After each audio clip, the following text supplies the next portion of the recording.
Hola, hola, bienvenidos a Big Left. En el nombre del Padre, del Hijo y del Espíritu Santo. Amén. Purifica, Señor, mi mente, purifica mis labios, purifica mi corazón. Voy a dar lectura a una obra que acaba de terminar de escribir mi hijo, Sebastián Izquierdo. Él ha escrito más de 10. Son escritos cortos. En este caso son 28 páginas. El título de la obra es El comunismo neoliberal. Comienzo. Tengo que leer del celular, así que por eso que tengo que estar como bien metido aquí. A ver, ya, empezamos. Voy a dar lectura a la introducción. La revolución, que lleva más de 200 años nutriéndose de la desnaturalización de la vida humana mediante la dicotomía individual versus colectiva, parece estar encontrando su destino en un sistema muy peculiar que se construye en este momento en todo el mundo. En este trabajo veremos cómo se consigue la formulación de una dictadura global liderada por las élites empresariales, pensada por las élites intelectuales y con características comunistas evidentes. En trabajos pasados como La miseria del individualismo, es otra obra de mi hijo, Sebastián Izquierdo, tratamos la interdependencia de los fenómenos llamados colectivistas y los llamados individualistas.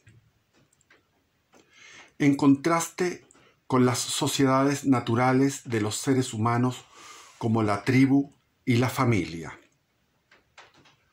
Por otro lado, en La trinchera y la catacumba, otra obra de él, revisamos cómo los errores cometidos por el anticomunismo en el periodo de la, comillas, lucha económica, principalmente en el siglo XX, llegaron a una comunización de las sociedades liberales a través de la impersonalización de los sistemas de asistencia y ayuda a los necesitados. Además de mostrar cómo el gran capital y los dispositivos de comunismo cultural se entrelazan en intereses comunes mediante los organismos supranacionales, generando una extraña y perversa alianza entre el gran capital y los grupos comunizantes o comunizantes. En este trabajo miraremos hacia dónde apunta en el futuro este sistema que tenemos, cuáles son sus mutaciones, cuáles sus objetivos y de qué manera los procesos inseparables de interacción entre la individualización y la colectivización de la sociedad operan de manera dialéctica para ir construyendo un sistema que no imaginaron los autores distópicos ni en la peor de sus pesadillas. Es decir, estamos superando a lo que es Orwell y a lo que es El mundo feliz de Aldous Huxley. Entonces es como una mezcla de la distopía de orwelliana y la de Aldous Huxley del mundo feliz, o peor, sobre todo viéndolo hacia el futuro. Un poco de historia reciente. Hace no mucho, la lucha entre izquierdas y derechas estaba definida por asuntos patrimoniales mayormente. La derecha defendía a los ricos, de los que chorreaba, esa era la expresión, la riqueza. Se daban empleos y se pagaban impuestos, generando crecimiento y desarrollo económico. Al otro lado estaba la izquierda, defendiendo los, comillas, intereses de los trabajadores y los más pobres. pudiendo controlar y regular a los empresarios, aumento de salarios mínimos e impuestos y una redistribución de la riqueza. Ese era el escenario antiguo. Estamos hablando de década del 90. Década del 90, claramente. Los temas que hoy nos parecen centrales, como la delincuencia, la familia,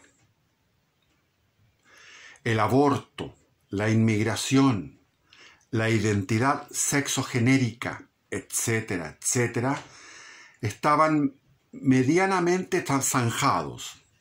La discusión era superficial y poco polémica.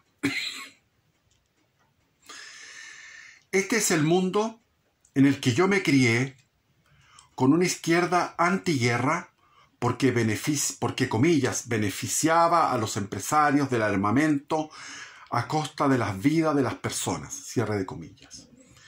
Y antiglobalización, que veía en los organismos internacionales como herramientas de control de los grandes empresarios para destruir las culturas locales en pos de un capitalismo global ilimitado que acabaría con la riqueza cultural local de cada pueblo.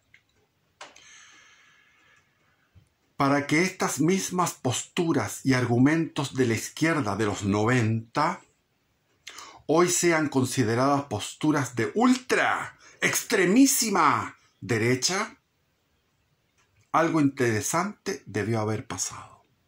Vuelvo a repetir, a leer. Para que estas mismas posturas y argumentos de la izquierda de los 90 hoy sean consideradas posturas de ultra extremista derecha, algo interesante debió haber pasado. Hoy la izquierda es intensamente pro-guerra, apoyando incondicionalmente los gastos de miles de millones de dólares en asistir el esfuerzo bélico de Ucrania en su lucha contra Rusia, por ejemplo. Aún y cuando esto reporta ganancias totalmente desmedidas a los grandes empresarios de la industria armamentista.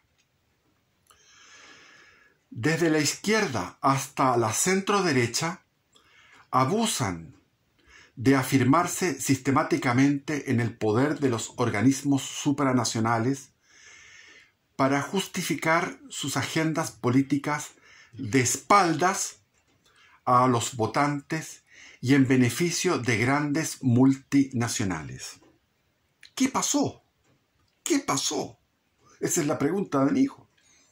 Desde la izquierda hasta la centroderecha abusan en afirmarse sistemáticamente en el poder de los organismos supranacionales para justificar sus agendas políticas de espalda a sus votantes, sobre todo la centroderecha, que es de espalda a los votantes, y en beneficio de las grandes multinacionales. Ya, ¿qué pasó? Mi experiencia vital está, mi hijo 100% politizado desde niño, experimentó todo esto y observaba todo esto. Perdón. Mi experiencia vital, que está atravesada por esta historia, en tanto es mi historia y la de todos, la de tantos, que hoy se encuentran entre los 30 y los 40 años de edad, es que hay un punto de inflexión en la crisis económica del 2008, llamada también la crisis subprime. Esta crisis económica movilizó a la izquierda de todo el mundo mediante el llamado movimiento de los indignados, que reclamaba contra los privilegios económicos del 1% más rico, y en Estados Unidos se manifestó en el movimiento Occupy Wall Street.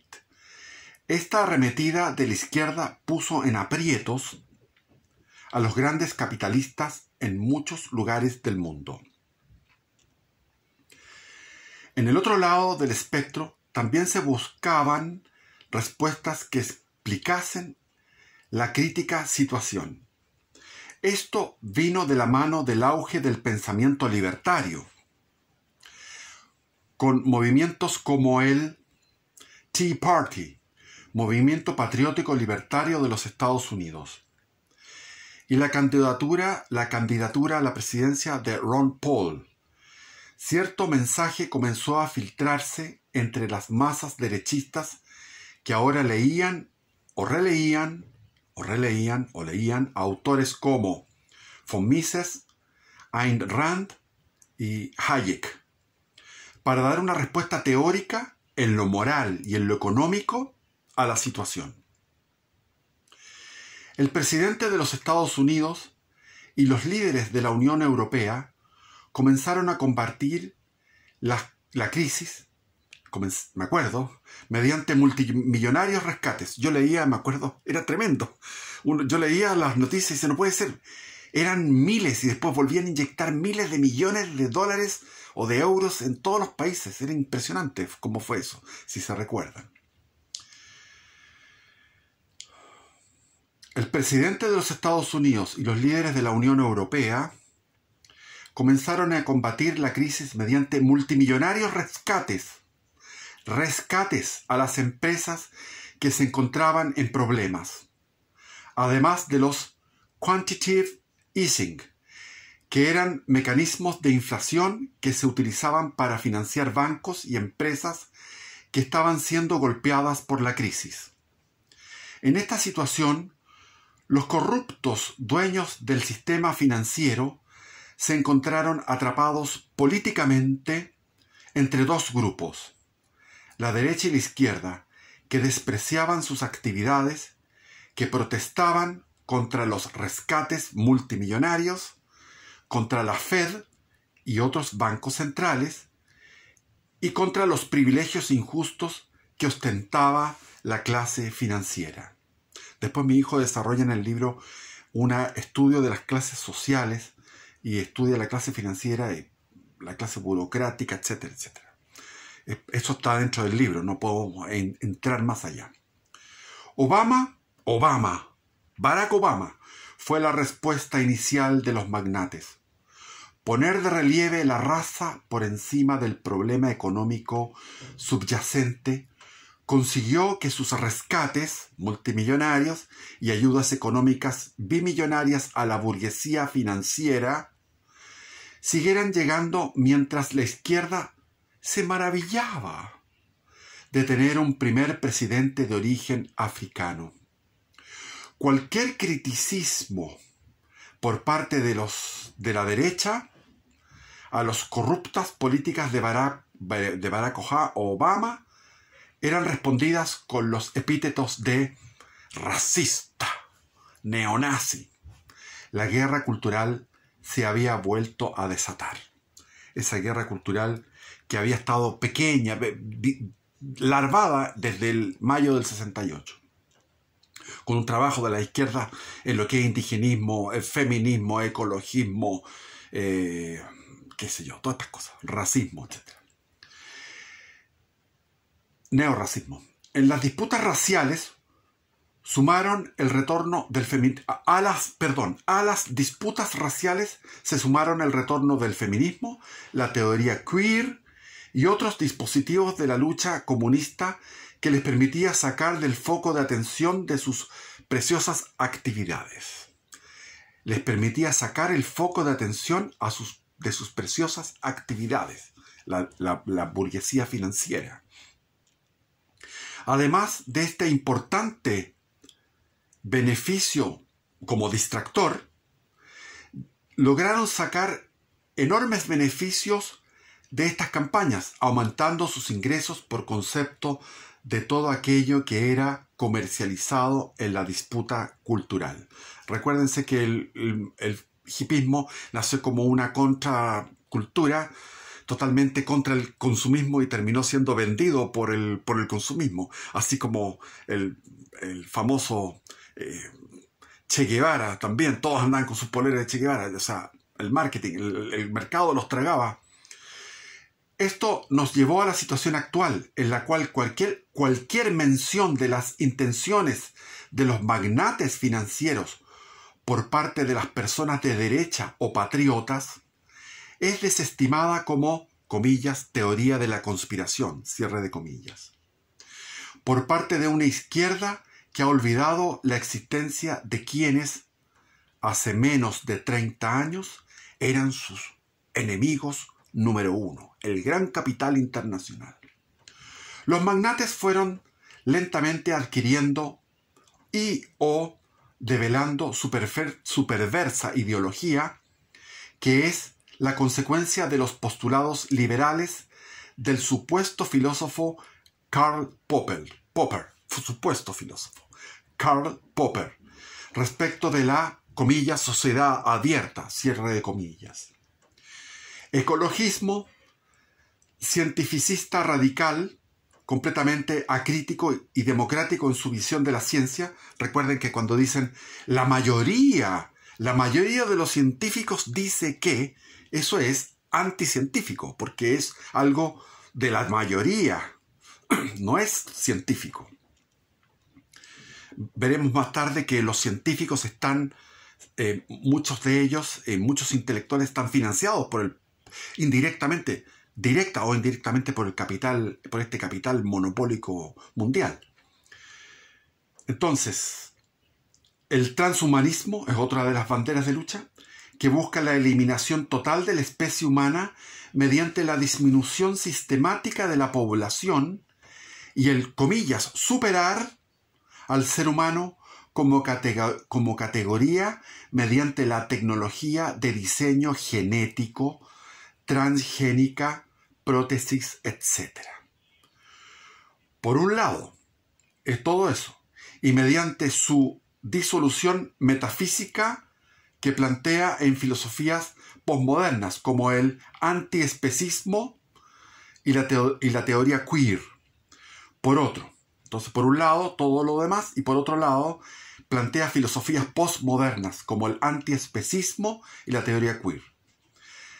En este caso no quiero introducir las teorías de la conspiración que muchos tienen al respecto y que carecen de pruebas sólidas, sino que me ciño a lo que la burguesía financiera expresa en sus reuniones del Foro Económico Mundial de Davos, en el que el que no me crea puede ir a consultar por sí mismo. El que no crea, vaya a leer lo que dice el Foro de Davos. Es decir, mi hijo trata de no tomar teorías de la conspiración que no están probadas, pero va a lo que dicen en el Foro de Davos. Ya en los años 60, la burguesía financiera había utilizado los movimientos culturales comunistas para debilitar a los movimientos obreros y generar mayores ingresos para sus arcas. El movimiento de mayo del 68 fue totalmente, no fue seguido por los obreros.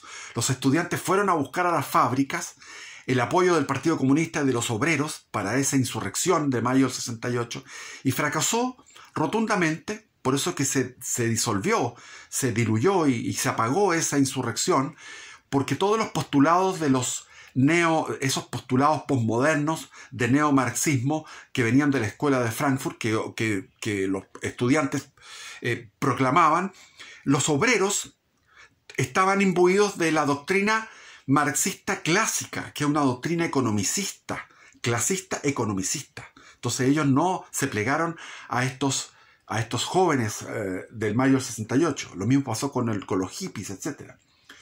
Ya en los años 60, la burguesía financiera había utilizado los movimientos culturales comunistas para debilitar a los movimientos obreros y generar mayores ingresos para sus arcas.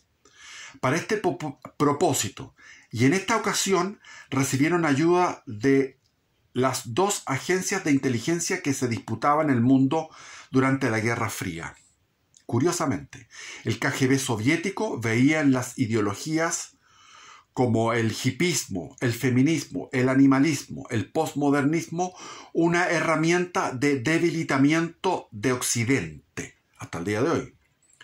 La CIA, por el contrario, las veía como un baluarte de la libertad capitalista que además disgregaba a las izquierdas, debilitando especialmente a la izquierda económica marxista-leninista, que es un peligro totalitario. En el otro lado del telón de acero, el Partido Comunista de China, a partir de 1978, comenzaba un proceso de transformaciones que llevaban a combinar elementos del liberalismo y del comunismo. Este sería otro frente desde el cual se irían combinando ambas ideologías. Históricamente esas ideologías eran hermanas o prima hermanas, pero se unieron al final, a la larga, después de estar en conflicto durante el siglo XX.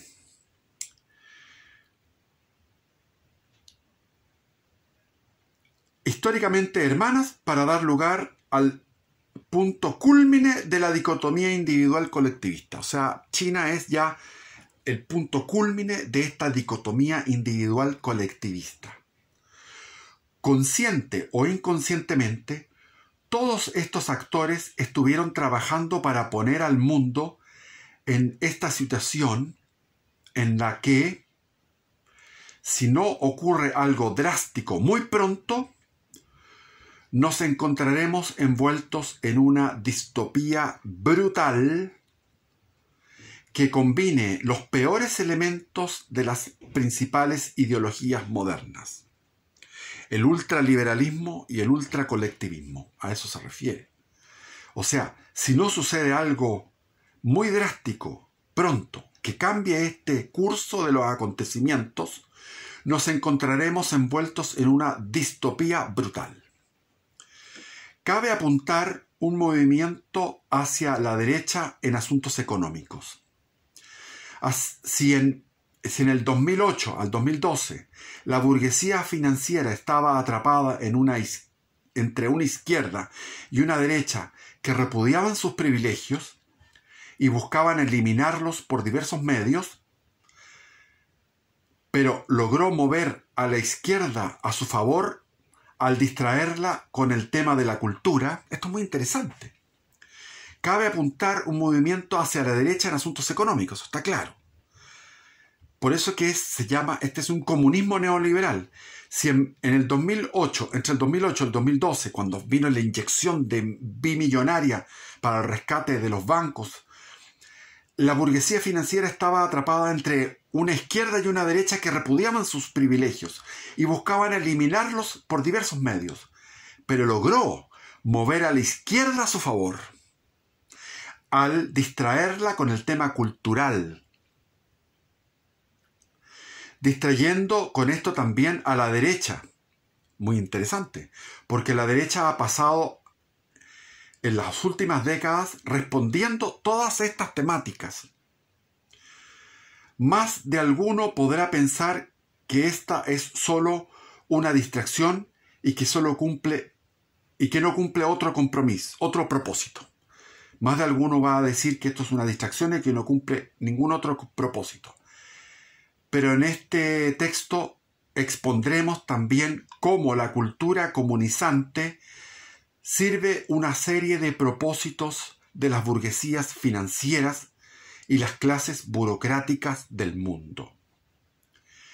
En este punto, en que la dicotomía individual-colectiva alcanza su cenit y está al borde de lograr su objetivo, tan comunista como liberal, de burocratizar y de mediar todas las relaciones humanas por medios artificiales, el sistema final comienza a develar algunas de sus características que nos permiten ponerle el nombre de comunismo neoliberal.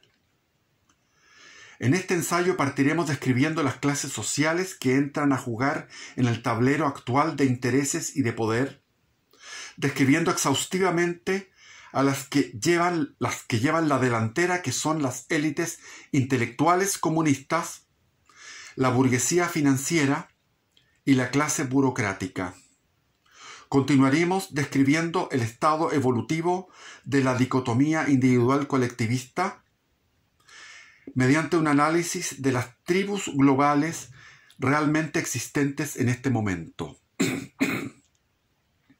A partir de ahí estudiaremos los fenómenos económicos que están presentes aquellos que están por venir y que dicen relación con un sistema de renta universal en varios sentidos y acepciones del término. Finalmente, estableceremos conclusiones para dar una idea acabada del comunismo neoliberal que se cierne sobre nosotros. En este documento, ensayo, no realizaré llamadas a la acción ni nada por el estilo. Es un texto puramente analítico, pero tengo pensado uno sobre el poder local y territorial que tocará lo relativo a la táctica en el contexto actual. Y tengo que seguir leyendo, pero como este es otro texto, voy a hacer otro video. ¿Ya? Viva Cristo Rey, ¿cómo se dice en Viva Cristo Rey? Ave Christus Rex. Ave Christus Rex. Arriba Chile, arriba España, arriba Hispanoamérica. Bien, entonces leeré en otro video el otro texto. Bendiciones.